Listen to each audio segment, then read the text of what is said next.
দু বছর কেটে গেলেও ঘোষণা মতো এখনো মেলেনি সমুদ্র সাথী প্রকল্পের অনুদান। এই টাকা পাওয়ার জন্য আগেও একবার মৎস্য দফতরে ডেপুটেশন দিয়েছিলেন মৎস্যজীবীরা, কিন্তু কোনো সুফল মেলেনি বলে অভিযোগ। তাই এবার সমুদ্র সাথী প্রকল্প রূপায়ণের দাবিতে মুখ্যমন্ত্রীকে পোস্ট কার্ডে চিঠি লিখলেন শতাধিক মহিলা মৎস্যজীবী। কাঁথির মৎস্য দফতরেও আবেদন জানান তারা।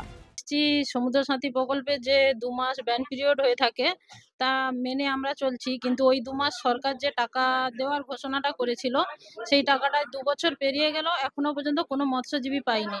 তাই ক্ষুদ্র মৎস্যজীবীদের পক্ষে সংসার চালানোটা খুবই কষ্টকর হয়ে যাচ্ছে। তার জন্যে আমরা যে অনলাইনটা করেছিলাম সেই অনলাইনের কাগজ নিয়ে আজকের এসছি স্যারের কাছে। স্যারকে বলছি রিসিভ করে দিন, দিয়ে এর উত্তর আমাদের দিতে হবে।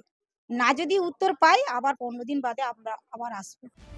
প্রতি বছর 15ই এপ্রিল থেকে 14ই জুন পর্যন্ত সমুদ্রে সরকারিভাবে মাছ ধরা নিষিদ্ধ। এই 2 মাস ব্যান পিরিয়ডের সময় দরিদ্র মৎস্যজীবীদের সংসার চলবে কিভাবে? 2024-25 সালের বাজেট পেশের সময় মৎস্যজীবীদের জন্য সমুদ্র সাথী প্রকল্প শুরুর কথা ঘোষণা করা হয়েছিল। এই প্রকল্পে ব্যান পিরিয়ডের সময় 5,000 টাকা করে দেওয়ার কথা বলা হয়েছিল, কিন্তু এখনও প্রকল্পের সুবিধা না পাওয়ায় হতাশ মৎস্যজীবীরা। বিষয়টি নিয়ে খোঁজখবর নেওয়ার আশ্বাস দিয়েছেন পূর্ব মেদিনীপুরের জেলা সভাধিপতি উত্তম বারিক। সংশ্লিষ্ট দপ্তরের আধিকারিকরা সরকারি ব্যবস্থাপনায় খোঁজখবর নিয়ে দেখে নিশ্চিতভাবে নির্দিষ্ট দিশা দেবেন।